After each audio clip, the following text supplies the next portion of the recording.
connaissent pas, donc Vincent Couche, Côte des Bars, particularité Buxeuil-Mongueux, donc craie argilo-calcaire.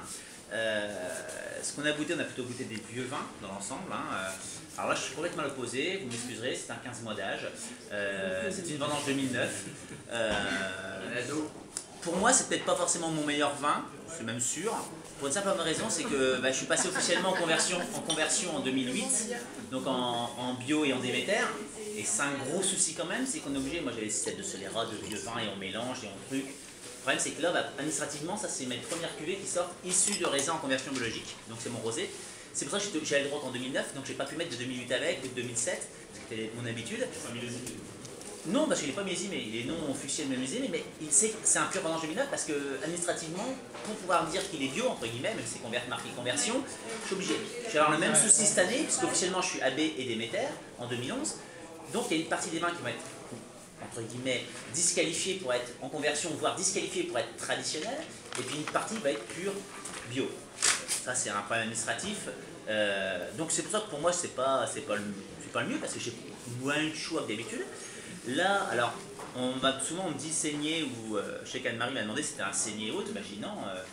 En fait, il y a un monde entre l'assemblage et la saignée. Moi, il y a des chardonnays dans tous les vins. Donc là, il y a du Mongueux à peu près sur 30%, donc des blancs. On est sur un peu du neuf, il y a à peu près 20% de fût. Dans mes façons de faire des vins de couleur, il y a de la macération carbonique, il y a de la macération, il y a un peu de saignée. Je veux dire, il n'y a pas de règle en fait. C'est l'avantage qu'on a en Champagne, c'est qu'en fait, il n'y a aucune règle. Donc je m'amuse sur mes vins de couleur. Pour les rosés, on peut mettre 99% de chardonnay fermé, on peut faire un rosé de saignée avec 100% de chardonnay. Il n'y a pas de législation. Amusez-vous à regarder, il n'y a aucune législation. Donc voilà, donc on s'amuse. Et donc voilà ce que ça a donné. C'est sympa, je pense qu'il y a encore mieux. Et donc, tout ce tirage-là 2009, à chaque fois, on ne sait pas pourquoi, aujourd'hui, personne en Champagne était capable de montrer. J'ai tout ce qu'il faut en pression, j'ai tout ce qu'il faut, sauf que j'ai des sucres résiduels après prise de mousse. J'ai une autre cuvée qu'on a goûtée, que tu n'as pas voulu comprendre, qui avait 9 grammes de sucre, celle-là, elle a 4 grammes de sucre. Pourquoi, comment, on n'en sait rien. Mathématiquement, c'est pas possible, scientifiquement, c'est pas possible, mais c'est comme ça. Donc là, on a 4 grammes de sucre résiduel, donc c'est un non dosé avec 4 grammes de sucre résiduel. Donc voilà, un petit peu le... Et donc là-dessus, je suis désolé de dire, mais il y a des tailles ici, il y a des tailles. C'est pas forcément mes vignes les plus vieilles, il y a des vignes qui ont 4-5 ans dedans, qui sont dedans. Voilà. Je veux dire, je sais pas, pour moi je n'ai pas conçu en disant ça va être un grand millésime, la bouteille qu'on garde. Non, c'est un truc facile d'accès, à boire assez vite. Mais c'est sympa. Alors 2009 c'est un millésime solaire, c'est vrai qu'on a parlé de 2002, 2004, plutôt des millésimes différents. Là on parle de 2009, millésime solaire, moi je dois rentrer 11,3 mètres de cuverie, en vendangeant assez tôt, une belle fraîcheur. Un millésime facile d'accès. Je trouve que moi ça reste un vin où on se prend pas la tête dessus, quoi. Je veux dire, voilà, il faut pas... Le but c'est qu'on se fasse plaisir, on goûte, et puis c'est pas lui le principal dans la conversation, quoi. Je veux dire, on se fait plaisir, il y a un bel équilibre, voilà. C'est pas le... Je veux dire, je ne l'ai pas conçu pour que ce soit un truc grandiose. Je l'ai conçu pour que ce soit facile d'accès, rapide à vendre, parce que lié à la bio en Champagne, il y a une demande, parce qu'on est très peu. Donc là, c'est première cuvée bio. Donc j'ai plutôt tendance à avoir une politique de dire, j'aime pas ça, mais je fais plutôt un vin assez facile, que je vais vendre au bout de 15, 16, 18 mois. Donc oui, et au mois de mars, il y a un an, donc ça fait quoi, 17, 18 mois maintenant peut-être. Voilà. 2009, c'était un millésime qui a été facile pour ça. Mais les maisons qui viendraient faire un vin, venir parce que t'es dur. Oui, mais non, parce que je pense que. Alors peut-être qu'autant des fois, franchement, je m'enquiquine et j'ai peut-être pas ce résultat-là, mais là, je l'ai fait assez simplement, quoi. Je veux dire, je me suis pas pris la tête. Voilà, c'est-à-dire, je sors un vin assez facile d'accès pour grand public et vendu jeune et bu jeune. Alors, voilà. Bon, il s'avère que ça reste un millésime 2009, mais je vous dis, il y a des tailles de blanc, il y a des tailles de noir. Voilà, je suis pas anti-taille, parce qu'à un moment il faut les mettre quelque part, et je préfère avoir moins de rendement et garder mes tailles. Chacun sa politique, je sais qu'en Champagne c'est pas la politique de tout le monde. Donc voilà un petit peu. Donc pour mon histoire, c'est vrai que pour ceux qui n'étaient pas là tout à l'heure, pour revenir, moi c'est vrai que je suis pas ingénieur. C'est vrai qu'on a deux politiques, deux vies. Moi je reste viticulteur, bourguignon de formation, bourguignon de cœur.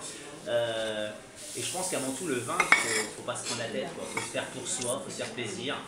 Alors peut-être que mon souci, c'est de trouver les gens qui ont les mêmes envies que moi. C'est-à-dire que l'avantage, c'est que sur 6 milliards d'habitants, je veux bien trouver quand même du monde pour faire mes 100 000 bouteilles, quoi. Je veux dire, ça m'inquiète pas. C'est vrai que j'ai la chance où je me suis donné le potentiel de ne pas faire des vins pour le consommateur, mais de faire des vins pour moi. Et ça s'appelle peut-être du luxe, mais moi c'est comme ça que je conçois le vin et on se prend pas la tête. On les offre, c'est pas grave. Je veux dire, on va les offrir. Je veux dire, c'est pas. Voilà. Moi, c'est comme ça que je conçois. Moi, je fais la vente du vin. J'ai vraiment cette façon de faire en Bourgogne. Bien sûr, on a toutes les entreprises, on a tous les emprunts, on a tous les salariés, il faut quand même les payer, les préfère. Mais voilà. Donc, c'est vrai que j'ai tendance un petit peu à pas me prendre trop la tête. Ce que je disais tout à l'heure, je suis pas pour beaucoup dans mon secteur. Je suis passé de la catégorie le taré, le fou, l'extravagant, le chose. Ça m'a donné beaucoup de liberté. C'est-à-dire que j'ai pu me poser des questions, de savoir ce que les autres vont penser de moi. Ça, c'est quelque chose que j'ai. Tu sais que c'est normal. Bah, je sais qu'au pire, voilà, oh, bah, c'est lui qui fait ça, c'est pas grave, c'est normal. Donc voilà. Ça, je pense que c'est encore un gros blocage pour ceux qui veulent avancer. Souvent, c'est le regard des autres.